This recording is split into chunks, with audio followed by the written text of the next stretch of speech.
Bia Kamal ka Nur Online TV channel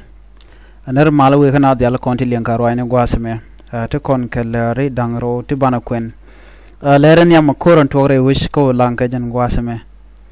lere rewde kordan togre wish tie ka malakal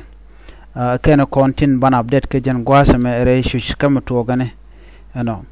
mi jiram jidit kan Nur Online TV channel gorjen o jender jen nyaka nasen ko ken en lereme kadel subscribe mi jiram jidit ko bi channel bi ko support banten kon lat ko rodien ban kalat ka do badan to ken keja gwad men tam shele la gwa bel ka terambala bel ko shikori shika wurup nyok sada ngaje gwan wore wi ko lang ke jan kor ta kamen paywo ta kelkenus ano an wo shikor chatwok shajaling na mo win mo nan taman go chikor mo chatwok kaniten kon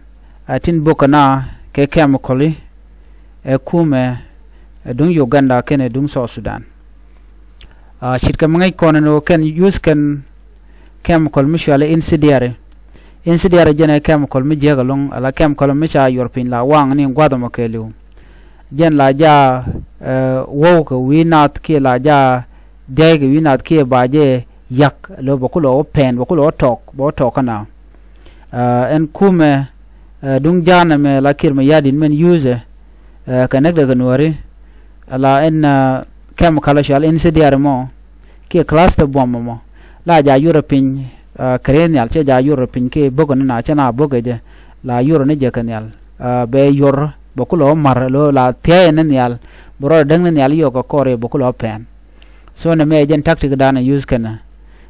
to kontela jang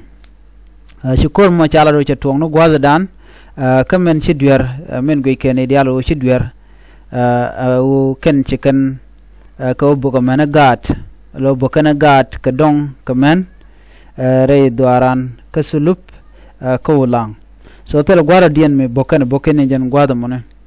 man cha kula de nyoko tama man dong gor liang wo ci kor te nyoko mlo je tenantama wa ci garum kanore re wi ko langan winemi chala do kor ler shi dare rum ko yom ding ka do brana chalat ke je lo ler shi goda kono bokan ten gane de konti la jang ko kana wa ci garu den rep ci moy kone wa jendien ko dien ka nasir ke jen gwaru wanga dana chala de no shi ke tet pin jen kan wukan ka nasir wa cu kan yu gorno be kana be kan ngana gala bokane di alanan mi shane nda dop ba ci buk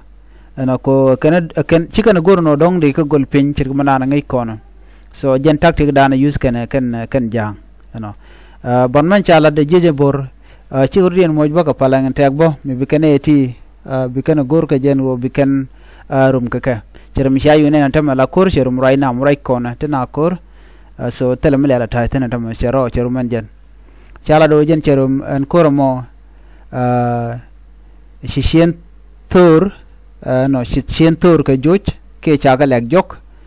ke shishien dong chiga tarin ke wishien tur dan wa chaje guru ba ka gul ke ba ka ngak ka dob dana chalat ke ja chaka ngak alo chaka miet kan nei kon la jang chaka pet jok ma ka chaka pen yam dien jen kor danan to gontama so jen abde dana go de nywa ye kelke kwiwo lang bana abde dien bana jele ne jeka gwasen be ko kor mon tama ja tente na kor mena dien gwada me men biya yik ngajnyok kor dan to re wecha ka watch ka pg ka hatar wer re wejen winemi wa kor mo won wero kana gwabo ala jejen bor men be re we ka pan ga kare dwaran wa wuka gwaba telemi chushka ka tin kon latke kon yal moy kon ka chuon ka kon moje junne to to gurge jeno bi ko kon ne kon jibone ka ulang telemi chalaten jibone kuji mi ba telemi chalat ka kwidien bone ko la nuore bar jeno wona gwa ko joj kene ka kan jor la kana be ba ka joj ko ga le tuch to ke ka na ka re wicha ka ulang do lip ka kuje me wachi na wewe ala dolip ala kanal cha jik dial cha ko joje la wona na ka dolip te kuyer ka kanal te kuje me kwala go do dane na jet ka je ka raje dane inshallah mi na jet ka gwan mi ler chi kut jen go dan de ko lo ju ke je kane ko la jang men mi cha mala kal cha je ke so jen dan lero den tama ni biata malban je lero dien bye bye